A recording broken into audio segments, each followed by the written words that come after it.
Hello friends, कैसे हैं आप सब। मैं आपका अपना साथी शिवशंकर मिश्रा लीगल दर्पण चैनल में स्वागत करता हूं। फ्रेंड्स, मैं आज एक ऐसे शख्सियत के बारे में बात करने वाला हूं जो कि किसी के पहचान के मोहताज नहीं है। अपने आप में ही वह एक पहचान है। सोशल मीडिया पे तो छाए हुए ही हैं, साथ ही सोशल मीडिया के अलावा अन्य जगहों पे भी वो छाए हुए हैं। जी हाँ दोस्तों, मैं पटना के खान सर के बारे में बात करना चाहता हूँ। वो एक शिक्षक तो हैं ही, शिक्षक के साथ साथ एक मोटिवेशनल स्पीकर भी हैं। वो बहुत ही अच्छे बोलते हैं, बहुत ही अच्छे तरीके से पढ़ाते हैं। तो फ्रेंड्स, आजकल जो है बिहार में आरआरबी एनटीपीसी के रिजल्ट को लेकर एक मामला छाया हुआ है। उस मामले का जानकारी तो आप लोगों के मीडिया के माध्यम से पता चल ही गया होगा, क्योंकि ये काम है मीडिया का। जो मीडिया ने अपना काम कर रहा है और आप लोगों को न्यूज के माध्यम से पता चल गया होगा। आज मैं बात करने वाला हूं कि पटना के खान सर पर जो है बहुत सारे संगीन धाराओं के साथ एफआईआर दर्ज हो गया है। इस मामले को लेकर उन पे एफआईआर दर्ज हो गया है। एफआईआर जो है वो पटना के पत्रकार नगर के एसआई रैंक के जो ऑफिसर हैं, सब इंस्पेक्टर हैं, उन्होंने उन पे बयान देकर एफआईआर दर्ज किया है। तो एफआईआर में जो धाराएं लगे हैं उन धारा के बारे में आज मैं बात करूंगा कि वो धारा क्या कहती है, इसमें कितना पनिशमेंट हो सकता है। तो इसे जानने के लिए वीडियो को लास्ट तक देखिएगा और वीडियो देखने के बाद अच्छा लगे तो चैनल को ज्यादा से ज्यादा सब्सक्राइब, लाइक और शेयर कीजिएगा। तो आइए फ्रेंड्स, सबसे पहले जान लेता हूं कि इन पे जो है पटना के खान सर पे जो है कौन कौन से धारा के अंतर्गत एफआईआर दर्ज हुआ है। तो फ्रेंड्स, वो धाराएं इस प्रकार से हैं।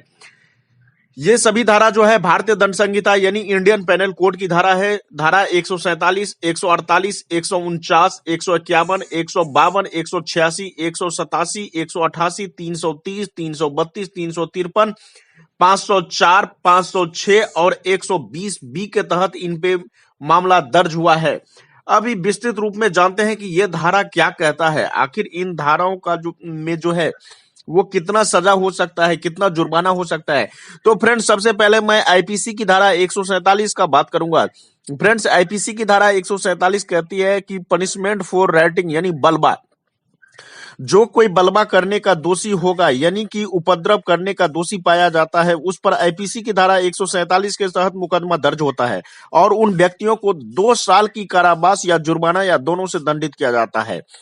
दूसरा सेक्शन जो फ्रेंड्स लगा है वो है आईपीसी की धारा 148। सबसे पहले मैं आपको बता दूं कि जितने भी धारा लगे हैं वो इंडियन पेनल कोड यानी भारतीय दंड संहिता की धारा लगे पड़े हैं। 148 धारा कहता है कि जो कोई घातक हथियार के साथ बलवा करता है या जिससे कि किसी व्यक्ति की मृत्यु भी हो सकती है, तो उस स्थिति में उसे 3 साल तक के कारावास या जुर्माना या दोनों से दंडित किया जा सकता है। तीसरी जो धाराएं हैं वो आईपीसी की धारा 149 है।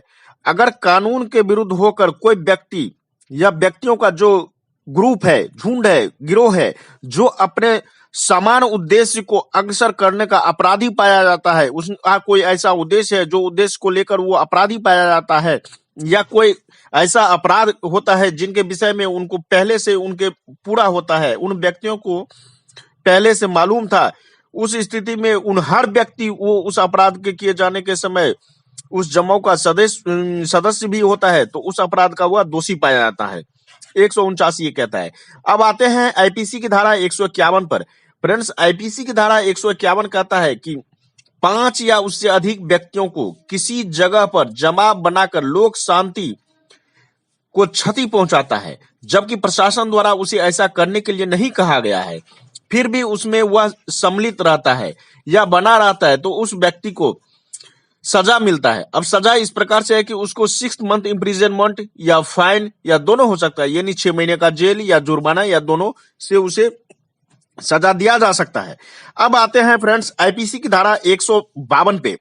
152 कहता है कि जब किसी जगह पर विधि विरुद्ध जमाव लगा हुआ है और उस समय कोई पब्लिक सर्वेंट उस बलवा या विधि विरुद्ध जमाव को दबा रहा हो या फिर उसे अलग करने की कोशिश कर रहा हो, तो उस समय जो कोई व्यक्ति ऐसे पब्लिक सर्वेंट पर हमला करता है जो उस विधि विरुद्ध जमाव को अलग करने में, उसको हटाने में कोशिश कर रहा हो, लेकिन कोई व्यक्ति ऐसा आता है कि उस पर कोई हमले करता है या हमले की धमकी तक उसे देता है या उसके काम में कोई बाधा डालता है, तो ऐसे पब्लिक सर्वेंट पर बाधा डालने का प्रयत्न करेगा या आपराधिक बल का प्रयोग करेगा, तो ऐसी स्थिति में उसे 3 वर्ष तक की कारावास या जुर्माना या दोनों से दंडित किया जाएगा।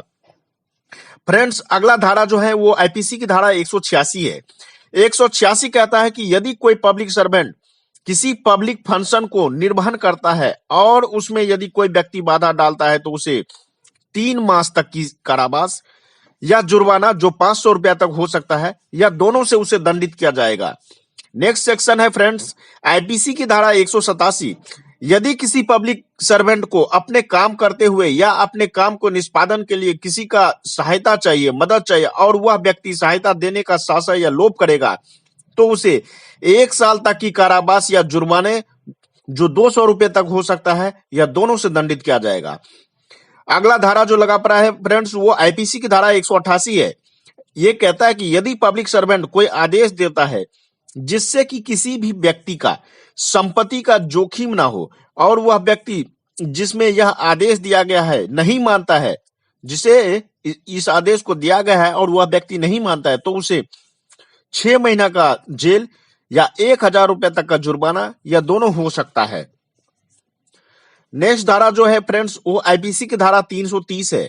आईपीसी की धारा 330 कहता है कि जो कोई संस्वीकृति उद्यापित करने या विवश करके संपत्ति का प्रत्यावर्तन कराने के लिए स्वेच्छा या उपाहित करेगा उसे 7 वर्ष तक की कारावास और जुर्माना और या फिर दोनों से उसे दंडित किया जा सकता है। नेक्स्ट धारा है आईपीसी की धारा 332। 332 कहता है कि जो कोई किसी पब्लिक सर्वेंट को अपने ड्यूटी को करने से रोकना या ड्यूटी को पूरा नहीं करने देना या उनके कर्तव्यों को करने से उपाहित करता है तो उसे 3 वर्ष कारावास या जुर्माना या दोनों से दंडित किया जा सकता है। नेक्स्ट धारा है आईपीसी की धारा 353। जो कोई पब्लिक सर्वेंट को अपने ड्यूटी को पूरा करते समय उसके साथ किसी बात को लेकर हमला या आपराधिक बल का प्रयोग करता है वह दोनों में से किसी भी सजा को पा सकता है। 2 वर्ष तक की कारावास या जुर्माना या दोनों से दंडित किया जा सकता है। अगला धारा जो फ्रेंड्स लगा पड़ा है वो आईपीसी की धारा 504 है। 504 कहता है कि अगर कोई व्यक्ति किसी व्यक्ति के साथ अपमान की भावना करता है और वह जानता है कि उससे ये अपमान करेंगे तो वो व्यक्ति जो है कुछ भी कर सकता है, यानी उनको उकसाता है, तो इसके लिए उन्हें 2 वर्ष तक की कारावास या जुर्माना या दोनों से दंडित किया जा सकता है। अगला जो धारा फ्रेंड्स लगा पड़ा है वो आईपीसी की धारा 506 है। 506 कहता है कि जो कोई किसी व्यक्ति को इस तरह से धमकी देता है कि वह व्यक्ति उसे मारने की धमकी देता है या उनके प्रॉपर्टी हड़पने की धमकी देता है या उनके प्रॉपर्टी में आग लगाने की धमकी देता है या उसे स्वयं आग लगाने की धमकी देता है तो इसके लिए उसे 7 वर्ष तक की कारावास या जुर्माने या दोनों से दंडित किया जा सकता है। नेक्स्ट धारा जो है फ्रेंड्स वो आईपीसी की धारा 120 बी है।